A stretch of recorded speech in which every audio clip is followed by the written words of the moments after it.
আসসালামু আলাইকুম সবাইকে শুভেচ্ছা জানাচ্ছি। মাসুম মাহবুব দেখছেন ওপেন দ্য ইউটিউব চ্যানেল এবং মাসুম মাহবুব ফেসবুক পেজ।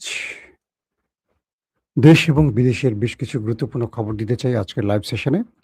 আশা করি প্রত্যেকে ভালো আছেন। প্রিয় দর্শক, একদিকে বাংলাদেশের ক্যাম্পাসগুলো উত্তপ্ত হয়ে উঠছে। ছাত্রদল, শিবির, এনসিপির মধ্যে তীব্র লড়াই চলছে। রোকেয়া বিশ্ববিদ্যালয়, জগন্নাথ বিশ্ববিদ্যালয় সহ উত্তেজনা ক্রমান্বয়ে বাড়ছে। ছাত্র প্রতিনিধিদের গায়েও হাত তোলা হচ্ছে। আহত হয়ে হাসপাতালে যাওয়ার ঘটনাও ঘটছে। পাশাপাশি আন্তর্জাতিক বিশ্বের খবর, ইরান আবারও আমেরিকার উপর সারপ্রাইজ অ্যাটাক চালিয়েছে এবং মার্কিন প্রেসিডেন্ট ডোনাল্ড ট্রাম্প এই ব্যাপারে যথেষ্ট অবাক হয়েছেন, হতবাক হয়েছেন, টেনশনে পড়েছেন। পাশাপাশি ইমরান খানকে নিয়েও আশার বাণী শুনতে পাচ্ছি। দর্শক, চলুন এই খবরগুলো দিতে চাই। প্রথমে আন্তর্জাতিক বিশ্বের কিছু খবর দিয়ে আমি বাংলাদেশ প্রসঙ্গে চলে যাব। যারা বাংলাদেশ প্রসঙ্গে ডিটেল শুনতে চান, একটু ওয়েট করতে হবে। আ যখন আমেরিকা ইরানে হামলা বন্ধ করে আলোচনার দরজা খুলে রেখেছিল, এমন সময় কিছু গণমাধ্যম দাবি করছে, হঠাৎ করে ইরান কুয়েতে মার্কিন ঘাঁটিকে টার্গেট করে সারপ্রাইজ অ্যাটাক চালিয়েছে এবং এ হামলায় আমেরিকার মার্কিন যে সামরিক সরঞ্জাম ব্যাপক পরিমাণ ধ্বংস হয়েছে। আমেরিকা বলছে যে তারা আলোচনার দরজা খুলে রেখেছে, কিন্তু ইরান এই আলোচনায় আসছে না। আর ইরান বলছে যে তারা আলোচনার নাম করে অস্ত্র জোগাড় করছে। তারা যে ধোলাই শিকার হয়েছে সেগুলোকে পুনঃসংস্কার করে প্রস্তুতি নিয়ে আবারও ধোলাইয়ের জন্য রেডি হচ্ছে। ইরান বলছে, আমেরিকা বলছে ইরানের জন্য দুটো পথ খোলা। ১ চুক্তি, ২ আত্মসমর্পণ। ইরান বলছে আমাদের জন্য পথ একটাই খোলা। সেটি হলো এ অঞ্চল ছেড়ে আমেরিকাকে চলে যেতে হবে, অন্যথায় যুদ্ধ। পাশাপাশি ইসরায়েল আমেরিকার উপর ব্যাপক নাখোশ, কারণ আমেরিকা যুদ্ধটা শুরু করতে গিয়েও হঠাৎ করে থামিয়ে দিয়েছে। বিষয় ছিল আমেরিকা এবং ইসরায়েল একযোগে ইরানে একটা ম্যাসিভ অ্যাটাক চালাবে, পুরো ইরানটাকে ধ্বংস করে দেবে। এবং ঠিক সেই মোক্ষম সময় যখন ডোনাল্ড ট্রাম্প সুইচ চাপ দেবেন যুদ্ধের, তখন ইউরোপ এবং গালফ কান্ট্রি থেকে একাধিক ফোন আসে তার কাছে। মোহাম্মদ বিন সালমান, তুরস্ক, মিশর, ইউরোপীয় রাষ্ট্রগুলো এক রাতের তুগলকি কাণ্ড ঘটিয়ে দেয় ডোনাল্ড ট্রাম্পের হোয়াইট হাউসে। প্রত্যেকটা ফোনেরই অপর প্রান্ত থেকে ট্রাম্পকে বলা হয়, যুদ্ধ বন্ধ করুন, আপনি এই বড় আক্রমণে যাবেন না, পুরো পৃথিবী অশান্ত হয়ে যাবে, আপনি আর কন্ট্রোল করতে পারবেন না, তেলের বাজার অস্বাভাবিক হয়ে যাবে, দাম বাড়বে, তেল তেল রপ্তানি বন্ধ হয়ে যাবে, আরবদের তেল ছাড়া পৃথিবী প্রায় অচল হয়ে পড়বে। ট্রাম্প তার মিত্র বন্ধুদের এই চাপে পড়ে শেষ পর্যন্ত যুদ্ধ থেকে বেরিয়ে আসেন এবং আলোচনার জন্য কাতার, পাকিস্তানকে মধ্যস্থতায় পাঠান। ইরান তাদেরকে শর্ত জুড়ে দেয়, আমেরিকাকে এই অঞ্চল ছেড়ে যেতে হবে, হরমুজে অবরোধ, যে নেভাল ব্লকেট তুলতে হবে। আর পূর্বে যে বিষয়গুলো আমেরিকা শর্তে সিগনেচার করেছিল ইসলামাবাদ চুক্তিতে, তা অক্ষরে অক্ষরে পালন করতে হবে। কিন্তু আমেরিকা বারবারই সময় নেয়, যুদ্ধবিরতি ঘটায়, শেষ পর্যন্ত তারা চুক্তির সঠিক ধারাগুলো মানে না। এটা হলো ইরানের অভিযোগ। এরই প্রেক্ষিতে প্রথম ইরান সারপ্রাইজ অ্যাটাক চালায়। এরপর আরেক দফা আমেরিকা ইরানের মধ্যে অ্যাটাক চালিয়ে একটা বড় হামলার ঘোষণা দেওয়ার পর হঠাৎ করে যখন যুদ্ধ বন্ধ থাকে, ইরান আবারও কুয়েতে অ্যাটাক চালায়। যে কুয়েতে অ্যাটাকের পর ট্রাম্প বুঝতে পারছেন যে তিনি নন, ইরান নিজেই এখন যুদ্ধের মূল ড্রাইভিং সিটে আছে। তো এই পরিস্থিতিতে আ মোটামুটি আন্তর্জাতিক বিশ্ব এটুকু বুঝতেছে যে ইরানকে নিয়ে ট্রাম্প যে কথাগুলো বলছে মিথ্যা বলছে। কারণ ইরান যদি আমেরিকার হাতে পায়ে ধরে যুদ্ধ বন্ধের জন্য, তাহলে তারা এই অ্যাটাক নিজেরা স্বপ্রণোদিত হয়ে করবে না। তো এই কুয়েতে হামলার কারণে বোঝা যাচ্ছে আমেরিকার যুদ্ধটা চাইছে না, ইরান বরং যুদ্ধ চাইছে, কারণ ইরান সাফল্যের দ্বারপ্রান্তে আছে, এটি ধারণা করা হচ্ছে। পাশাপাশি মার্কিন অবরোধের তীব্র নিন্দা জানালো এবার সরাসরি তেহরান। বলছে ট্রাম্প শেষ সুযোগের শেষ সুযোগে যে হুঁশিয়ারি দিলেন, এটাকে তারা তোয়াক্কা করে না। ইরানের শীর্ষ সামরিক উপদেষ্টা মহসিন রেজাই সতর্ক করেছেন যে ইরানের বন্দরগুলোতে ওয়াশিংটনের নৌ অবরোধ অব্যাহত থাকলে মার্কিন জাহাজ ও বাহিনী গুরুতর ঝুঁকি এবং হতাহতের শিকার হবে। অর্থাৎ হরমুজের রাস্তা বন্ধে যে নেভাল ব্লকেট তৈরি করেছে আমেরিকা, এটা দ্রুত তুলে না ফেললে ইরান তাদের উপর ম্যাসিভ অ্যাটাক চালাবে এবং এখানে মার্কিন যে নৌবাহিনী আছে, নৌ রণতরী আছে, যুদ্ধ জাহাজ আছে, এগুলো বড় হামলার শিকার হবে এবং প্রচুর মার্কিন সেনা প্রাণ হারাবে, এটি বলছেন মহসিন রেজাই। পাশাপাশি মার্কিন প্রেসিডেন্ট ডোনাল্ড ট্রাম্প বলেছেন ইরানের সঙ্গে আলোচনা চলছে এবং সতর্ক করে দিয়ে বলেছেন ৫ মাস ধরে চলা এই সংঘাতের অবসানে একটি চুক্তি সম্পাদনের জন্য এই আলোচনায় তেহরানের শেষ সুযোগ। যদি তেহরানের সেই সুযোগ কাজে না লাগায় তাহলে তাদেরকে নিশ্চিহ্ন করে দেবে ট্রাম্প। তবে তেহরান ওয়াশিংটনের সঙ্গে আলোচনার কথা অস্বীকার করে বলেছে তারা হরমুজ প্রণালী নিয়ে ওমানের সঙ্গে কথা বলছে। ট্রাম্পের শান্তি বোর্ড বলছে, অর্থাৎ আমেরিকা প্রস্তাব দিয়েছে ইরানকে আলোচনার, ইরান সেটাকে ডিনাই করছে, বলছে তাদের সাথে আমাদের কোনো আলোচনা নেই। হরমুজ প্রণালী ইস্যুতে আমরা আলোচনা করব ওমানের সাথে, কারণ এটা আমাদের, আর অপর প্রান্তে ওমানের। আমেরিকাকে এখানে আমাদের সাথে আলোচনা করার, সে কোত্থেকে আসছে মোরল? তাকে তো আমি মানি না, তাকে ইসরায়েল মানতে পারে, তাকে সৌদি আরব মানতে পারে, বাংলাদেশ মানতে পারে, পাকিস্তান মানতে পারে, আমি তো তাকে মানবো না। সে কে? সে তো আমার বিচারক নয়। এটা আমার অঞ্চল, আমার জলসীমার সিদ্ধান্ত আমার। যেমন আমেরিকা নিজের অঞ্চলের সিদ্ধান্ত নিজে নেয়, আমরা দিই না। আমাদের অঞ্চলের সিদ্ধান্ত আমরা দেব, আমেরিকা দেব আর কি। তো এই অবস্থার মধ্যে আছে এখন দুই দেশের আলোচনা বা হট টপিকগুলো। পাশাপাশি ইমরান খানের মুক্তির বিষয় দি অবজারভার, একটা ব্রিটিশ গণমাধ্যম, তারা বলছে যে তৃতীয় পক্ষ আলোচনা করছে এবং কিছু ভালো বার্তা আসতে যাচ্ছে। কতটুকু সঠিক জানি না। ইমরান খানের 2 ছেলে কাসিম সুলাইমান তার বাবার মুক্তির জন্য এবং তার বাবার শারীরিক অবস্থার জন্য সরকারকে কঠোর হুঁশিয়ারি দিয়ে বলেছেন তার বাবার কিছু হলে এর দায় সরকারকে বহন করতে হবে। শেষ পর্যন্ত ইমরান খানের মুক্তি মিলবে কিনা এটা নিয়ে আমি চাইবো আরো ডিটেল তথ্য আপনাদের দিতে, কারণ পাকিস্তান এই মুহূর্তে খুব ক্রুশিয়াল মুভমেন্টে আছে, যেমন বাংলাদেশ আছে। দুঃখজনক হলো সত্য যে বাংলাদেশ এবং পাকিস্তানের রাজনৈতিক বিরোধ বা চিন্তাগুলো প্রায় এক, যে কারণে বাংলাদেশে মানে অস্বস্তির মধ্যে আছে রাজনীতি। একইভাবে আমরা দেখতে পাচ্ছি যে পাকিস্তানও একইভাবে, দুটো দেশের চিন্তা চেতনা মানে সবগুলোর প্রায় মিল আছে। আমাদের দেশের রাজনৈতিক দলগুলো যেমন পরিবারতন্ত্রের, ওই দেশও তাই। ভিন্ন কেউ এসে এখানে টিকে থাকতে পারে না। এসেছিলেন শুধু ইমরান খান, তাকে সবাই মিলে একদম করাপ্টেড সবগুলো, সেনাবাহিনী বলেন, ব্রুকেট বলেন, প্রশাসন বলেন, সবাই মিলে ইমরানকে সার্চ করে দিচ্ছে, কারণ দুর্নীতি না থাকলে এরা টিকে থাকবে না। এরা তো আসলে রাজনীতি না, আসে মাল কামাইতে। তো বাংলাদেশের অবস্থা দেখেন, এই যে বিদ্যুৎ বিলের ভৌতিক বিল ওঠা শুরু করছে। আমার নিজের বাসায় ডবল হয়ে গেছে, হঠাৎ 1 মাসে 1 বিল, পরের মাসে পুরো ডবলের বেশি বিল। কাকে জিজ্ঞেস করব? আজকে ডক্টর জাহিদ, রাষ্ট্রের একজন উপদেষ্টা প্রধানমন্ত্রীর বা বিএনপি সরকারের, একসময় টকশো করতেন। তো সেই জাহিদ বলছেন যে সংশ্লিষ্ট কর্তৃপক্ষকে জানাতে ঢালাওভাবে অভিযোগ করতে না। তো বিদ্যুৎ বিভাগের অফিসে যাওয়া হলো, মানে আমার ড্রাইভার গিয়েছিলেন কাগজ নিয়ে, বলছে আপনারা ইউনিট খরচ করেছেন। এখন আমাকে একটা জিনিস বলেন, আমার বাসায় বিদ্যুৎ কতটুকু ব্যবহার হয়েছে এটা আমি বের করব কিভাবে? আমার কাছে মেশিন আছে। যদি যাদের কাছে অভিযোগ দিলে তারা কোনো কারণ দেখাতে পারে না, তারা বলছে আপনাদের মিটারে এটা উঠছে। কি উঠছে না উঠছে, মিটার কি কে কতজন বোঝে? আগের মাসে কত ছিল, এই মাসে কত, এই জিনিসগুলো নিয়ে এখন হসপস অবস্থা। এখন একটা যে বিষয় আমরা বুঝতে পারছি যে যারা সরকারে থাকে তারা মানুষের কথা শুনতে চায় না। আজকে যদি আওয়ামী লীগ থাকতো ক্ষমতায়, এই অভিযোগগুলো বিএনপি করতো এবং আমরা যে এই কথাগুলো লিখতাম ফেসবুকে, বিএনপি বাহবা দিত।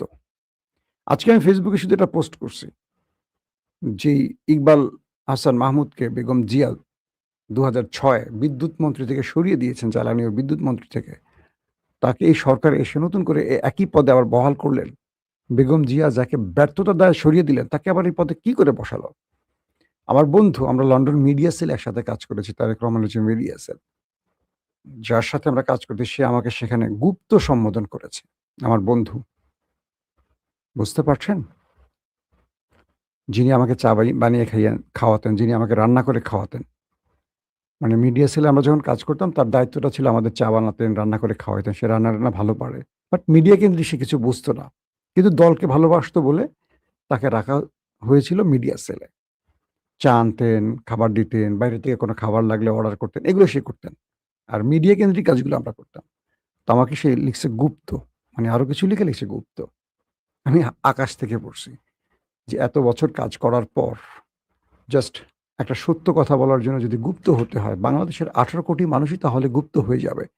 আমার ভৌতিক বিলের প্রশ্ন আমি তুলতে পারবো না। এটাই কি বাংলাদেশ? মানে নতুন বাংলাদেশ? এরকম হওয়ার কথা। আফসোস না? দুঃখ লাগে কিনা বলেন? দর্শক, আসেন কয়েকটা গুরুত্বপূর্ণ খবর দিয়ে বাংলাদেশের আরো। কালকে রাতে আমরা রোকেয়া বিশ্ববিদ্যালয়ে দেখেছিলাম একটা বিশাল ঘটনা। এবার দেখলাম আজকে প্রচুর সোশ্যাল মিডিয়ায় ছবি ভাইরাল হয়ে গেছে। জগন্নাথ বিশ্ববিদ্যালয় শিক্ষার্থীদের বিভিন্ন দাবি সংবলিত প্ল্যাকার্ড প্রদর্শনকে কেন্দ্র করে ছাত্রদলের নেতাকর্মীদের হামলায় ছাত্র শিবির এবং ছাত্র শক্তির জগন্নাথ বিশ্ববিদ্যালয় কেন্দ্রীয় শিক্ষার্থী সংসদ সহ বেশ কয়েকজন নেতা আহত হয়েছে। শিবির এবং বাকিরা তারা ছাত্রদের অধিকারের জন্য কিছু প্ল্যাকার্ড তৈরি করেছিলেন। শিক্ষার্থীদের অধিকার থাকে না, দাবি থাকে না। ছাত্র সংসদ তো সেই জন্য নির্বাচিত হয়। বাংলাদেশে এর আগের ছাত্র সংসদের কাজ ছিল একটাই, হল দখল, রুম দখল, গণরুম এবং ভিন্ন মতদর্শের লোকদেরকে জোর করে ভয় দেখিয়ে মিছিলে নিয়ে যাওয়া নিজের দলের যারা ক্ষমতায় থাকে। কিন্তু এবার ক্যাম্পাসগুলোর অধিকাংশ জায়গায় যেখানে নির্বাচন হয়েছে তারা সেখানে প্রভাব বিস্তার করতে পারছেন না। এই বর্জীয় রাজনীতি থেকে বেরিয়ে গেছে অনেকে। 2026-এ কেউই রাজনীতি পছন্দ করে না। তো জগন্নাথ বিশ্ববিদ্যালয়ের ছাত্রদের দাবির বিষয় যখন ছাত্র সংসদ মানে শিবির বা আরো যারা আছে সোচ্চার ছিলেন, তাদের উপর এই প্ল্যাকার্ড বহন করতে গেল কেন? মানে দাবির কাগজ হাতে নিল কেন? তাদের উপর অ্যাটাক করে সরকারি দলীয় নেতারা বা ক্যাডাররা। এবং এই সময় যিনি জিএস, নির্বাচিত জিএস, তাকে রক্তাক্ত করিয়ে পিটাইয়ে রক্তাক্ত করা হয়েছে। শুধু তাই নয়, তাকে পিটিয়ে ধরে ছাত্রদল মিছিল করেছে, তাকে মার্চার মিছিল করছে। কি বলছে? এই কি সন্ত্রাসের ঠিকানা এই ক্যাম্পাসে হবে না। সন্ত্রাসী নিজেই বলতেছে নিরীহদেরকে যে সন্ত্রাসের ঠিকানা এই ক্যাম্পাসে হবে না। একদম ওয়ান কাইন্ড অফ ছাত্রলীগ। এই কাজগুলো ছাত্রলীগ করেছিল, যার জন্য হাসিনাকে দেশ ছাড়তে হয়েছে। ঠিক সেই কাজগুলো এখন আমাদের দলের লোকেরা করে। কি বলবো বলেন? যদি আমি একজন পার্সোনাল মানে দলীয় অ্যাক্টিভিস্ট হতাম, আমার কথা এক। আমি একটা সাংবাদিকতার করার মানুষ। 25 বছর সাংবাদিকতা করেছি। দীর্ঘ লাইফটা পার করছি। হয় মুখ বন্ধ রাখতে হবে। মানে আসলে আমাদের জন্য ৩ টা পথ খোলা। একদম অনেস্টলি বলি। ১, চোখ বন্ধ করে দলের চামচামি করতে হবে। সত্য মিথ্যা কিছু দেখা যাবে না। কাঠের চশমা বা টিনের চশমা পরে চোখ বন্ধ করে দল যা চাইবে তাই বলতে হবে। যেটা ডক্টর জাহিদরা বলতেছে, যেটা আমাদের শাহেদ আলমরা বলতেছে, আমাদের দিলদার, রাজনৈতিক দিলদার যে বললাম, রাশেদ বলতেছে, রনি বলতেছে, ওইটা করতে হবে। কারণ দল থেকে এটা নিতে হবে তো। এটা নিতে গেলে এগুলো বলতে হবে। আগে যেটা আওয়ামী লীগের আমলে এক দল বলতো, আমরা তাদেরকে বলতাম দালাল। মানে আওয়ামী লীগ আমলে যারা মুন্নি সাহা, রাহুল রাহা, তারপরে শাকিল, ফারজানা এই কাজগুলো যারা করতো তাদেরকে আমরা গালি দিতাম না। সরকারের দালালি করতো, সরকারের খারাপগুলো দেখতো না, শুধু ভালোটা প্রচার করতো। ভালো কি বানিয়ে বানিয়ে প্রচার করতো। সেই কাজগুলো এখন আমাদের করতে বলতেছে ওরা। কিভাবে সম্ভব বলেন আপনারা? এই যে গালিগুলো এখন পাবলিক আমাকে দিবে, আমার বাপ মা তুলে, এই গালির জন্য কি আমার বাপ মা আমাকে লেখাপড়া শিখাইছে, সততা শিখাইছে? আমাদের জন্য আসলে সাংবাদিকদের ৩ টা পথ খোলা। ১, কাঠের চশমা পরে থাকো, কিচ্ছু দেখবে না, শুধু দালালি করো সরকারের আর মাল কামাও। ২, তোমাদের জন্য অপশন একটাই, কি? প্রকাশ্যে একটা পক্ষের বিরোধিতা করো আর রাজনৈতিকভাবে যেই পক্ষের কাছে স্বার্থ সেটার পক্ষে নাও। ২, চোখে দা দেখো, না দেখার ভান করে চুপ থাকো, কোনো কথা বলবো না, হাও না, নাও না। ৩ নম্বর পথ, যা দেখো সত্যটা বলো, যাতে দেশ পাল্টায়, জনগণ পাল্টায়, দল পাল্টায়। ধরেন তারেক রহমান একবার আমাকে একটা কথা বলছিলেন। আমি বললাম তাকে যে যদি কখনো বিএনপি ক্ষমতা আসে, তখন আর যদি ছিল কেন? কারণ তখন বিএনপি ক্ষমতা আসার কোনো সম্ভাবনাই ছিল না। আওয়ামী লীগ ৩০০ বছর থাকার সুযোগ, এরকম একটা পলিসি তৈরি হয়েছে। তাই তাকে প্রশ্ন করলাম যে ভাইয়া, যদি কখনো বিএনপি ক্ষমতায় আসে, আজকে যে আওয়ামী লীগের দালাল সাংবাদিক, আমরাও কি বিএনপির দালাল হয়ে যাব নাকি আমরা সত্যটা বলবো? তিনি আমার কাঁধে হাত দিয়ে বলছেন, তোমার প্রশ্ন আমার ভালো লাগছে।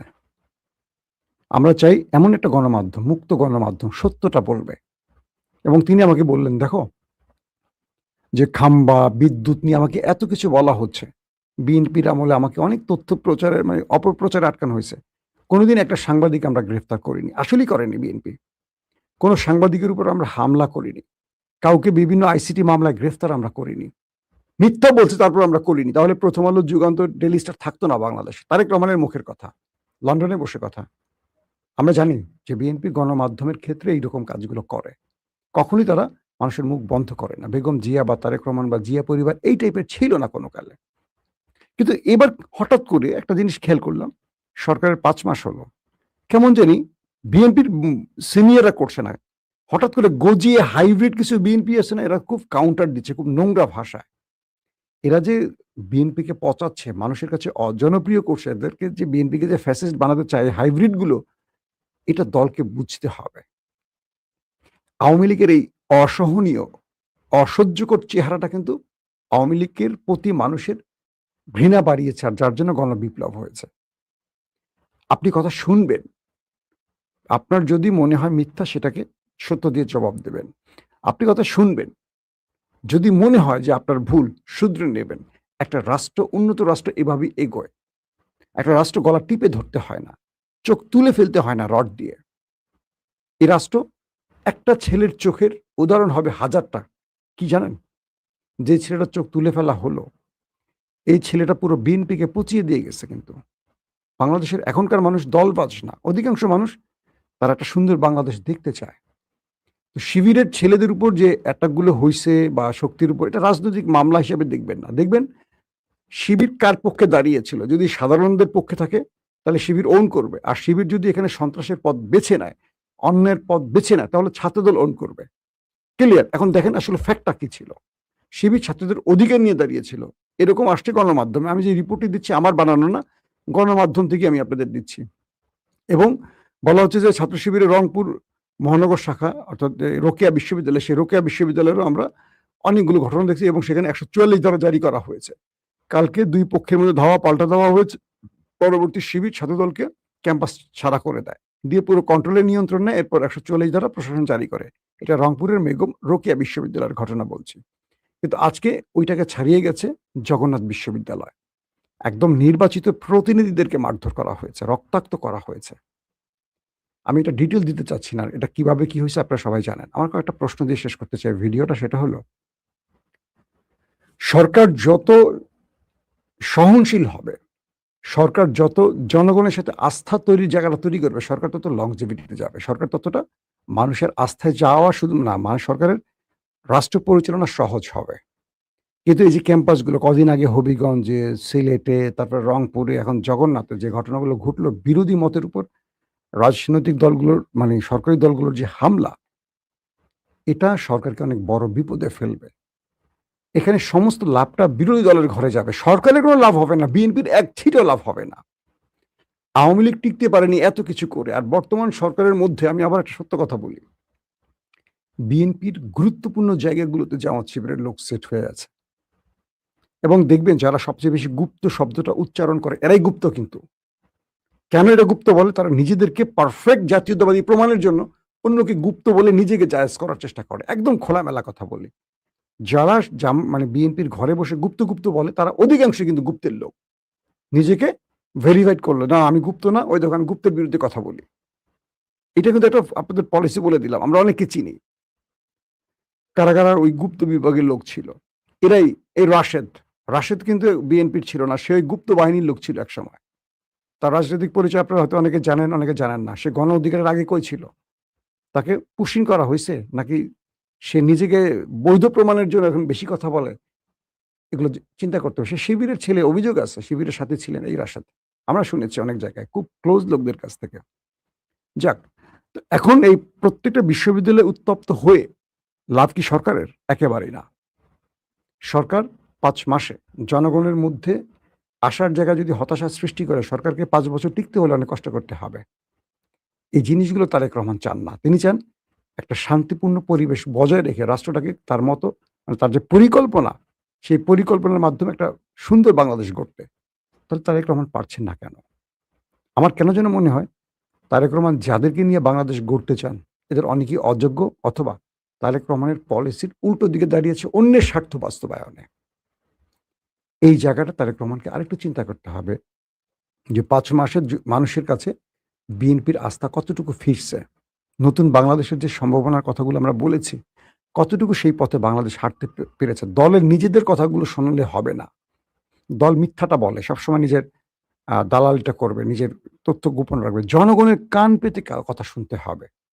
বাংলাদেশের প্রতিটা অঞ্চলে রাস্তা এখন দেখবেন কোনো নিয়ম কানুন নাই, ট্রাফিক ব্যবস্থা নাই, কিচ্ছু নাই, প্রশাসন বলে কিচ্ছু নাই, কিচ্ছু নেই এখন। রোড যে যার মতো চলে। সারা দেশের মধ্যে অটো, রিক্সা, শ্রমিক মানে মানুষ মাঠে কাজ করতেন, তারা কাজ বন্ধ করে দিয়ে আসছে। কৃষি পণ্যের যারা কৃষক ছিল তারা এখন অটো চালাচ্ছে। রাস্তাঘাটে অটো আর অটো, দেখবেন কোথাও চলতে পারবে না। ছোট ছোট গ্রামের রাস্তা এখন জ্যাম হয়ে বসে থাকে। প্রশাসন নাই, কোনো নিয়ম নাই। কাকে জিজ্ঞাসা করবেন বলেন? আমি এক ডিসি সাহেবকে ফোন করেছিলাম যে, ভাই আপনাদের শহরে আসছি, এত জ্যাম, এক জায়গায় আমি ১.৫ ঘন্টা বসে আছি। একটা মামুলি মফস্বল জেলা শহরে। কয় ভাই এখানে আমরা ব্যবস্থা নিতে পারছি না। কেন? কিছু বলতে গেলে মানুষ আন্দোলন শুরু করবে। রাজনৈতিকভাবে বিএনপি দেশকে কোথায় নিচ্ছে চিন্তা করতে হবে। পুলিশ প্রধানকে ফোন দিলাম, মানে এসপিকে। আমরা ব্যবস্থা একদিন নেই, পরের দিন যেই সেই। কোনো প্রশাসন নাই, চোখেই পড়ছে না। মানে আমরা তো স্বস্তি চাই, নাগরিকদের জনজীবনে যে স্বস্তিটা খুব ইম্পর্টেন্ট। পাচ্ছি কোথায়? জিনিসপত্রের দামের দিকে তাকান তো বাজারের। আমি যে কথাগুলো বলছি আমি কি বিএনপি সমালোচনা করছি? না। বিএনপিকে দেখাচ্ছি আসলে প্রবলেমগুলো কোথায়। দেখতে চান তো আপনারা? আমরা দেখালে আপনারা দেখবেন। তারপর সমাধান করবেন, তাই তো? এজন্যই তো বলছি। আপনারা যদি আমাদের শত্রু মনে করে বসেন, আমি যদি শত্রু হয়ে যাই, বন্ধু থাকবে কে আপনাদের? এখন যারা চামচামি করছে, তেলবাজি করে, হাসিনার সময় যারা চামচামি তেলবাজি করছে তারা কোথায় দেখছেন? সব ব্যাংকের টাকা ভরে বিদেশ পালায় চলে গেছে। ওরাও চলে যাবে। আবার আমরাই থাকবো আপনাদের পক্ষে, লড়াই করব। প্রত্যেকটা ক্যাম্পাসকে শান্ত করতে হবে। ছাত্রদল যে বাড়াবাড়ি করছে, বিভিন্ন জায়গায় বিরোধী মতের উপর যে হামলাগুলোর ঘটনা ঘটছে, এরা বন্ধ করতে হবে। এই ছাত্রলোক নিজেকে যদি লীগ বানায় ফেলে, জুলাইয়ের সন্তানগুলো এখনো ঘরে ফেরে নাই কিন্তু। বাংলাদেশের মানুষকে যে পথ দেখা গেছে জুলাই বিপ্লবীরা, এই পথ খোলা আছে এখন। এই পথটা বিকল্প পথ তৈরি করবে না এর কোনো গ্যারান্টি নাই। তাই রাষ্ট্রকে খুব সচেতনভাবে এগোতে হবে। মানুষের মধ্যে অসন্তোষ কমাতে হবে। জিনিসপত্রের দাম কমাতে হবে। বিদ্যুৎ মানুষের ইম্পর্টেন্ট একটা ব্যাপার। এখানে চুরি ঠেকাতে হবে, বৈষম্য ঠেকাতে হবে। বিশেষ করে যারা গত ১৫ বছর বাগানে বাগানে ছিল তারা এখন রাস্তার রাজা হয়ে গেছে। তাদেরকে আগে ঘরে ফেরাতে হবে। যুবদল, ছাত্রদলকে আগে ঘরে ফেরান। এরা যতক্ষণ মাঠে থাকবে মানুষের ঘুম হারাম করে ফেলবে। এরা বিরোধী দলে গেলে একেবারে বিড়াল। সরকারি দলে আসলে এদের অত্যাচারে থাকা খুব কঠিন হয়। এরকম সিচুয়েশন তৈরি যেন না হয়। কারণ ছাত্রদল অনেক ত্যাগ করছে, অনেক রক্ত দিয়েছে মাঠে ঘাটে। এই দেশে তারা গত ১৫ বছরে অনেক সাফার করছে আমাদের ছাত্রদলের প্রিয় ভাইগুলি। এদের সেই ঐতিহ্যকে যেন কোনো দুষ্ট লোকেরা নষ্ট না করে। এই ছাত্রদল মানে খারাপ না। এর মধ্যে কিছু হাইব্রিড আওয়ামী লীগ থেকে ঢুকে গেছে। ঢুকে তারা বিএনপির পারফরম্যান্স বা বিএনপির দুর্নাম কামাই করার জন্য কাজগুলো পরিকল্পিত করছে। এখন সেটা বিএনপিকে বুঝতে হবে। আমি আপনি বুঝলে হবে না। চিহ্নিত করে এদেরকে শায়েস্তা করতে হবে। যেমন নির্বাচনের আগে তারেক রহমান যেখানেই অভিযোগ সেখানেই সাসপেন্ড, বহিষ্কার করছেন। কিন্তু নির্বাচনের পরে আর কাউকে বহিষ্কার করতে দেখছি না। তার মানে কি নির্বাচনের জন্য এটা করা হয়েছিল? এই প্রশ্নটা আসতেই পারে। আল্লাহ হাফেজ।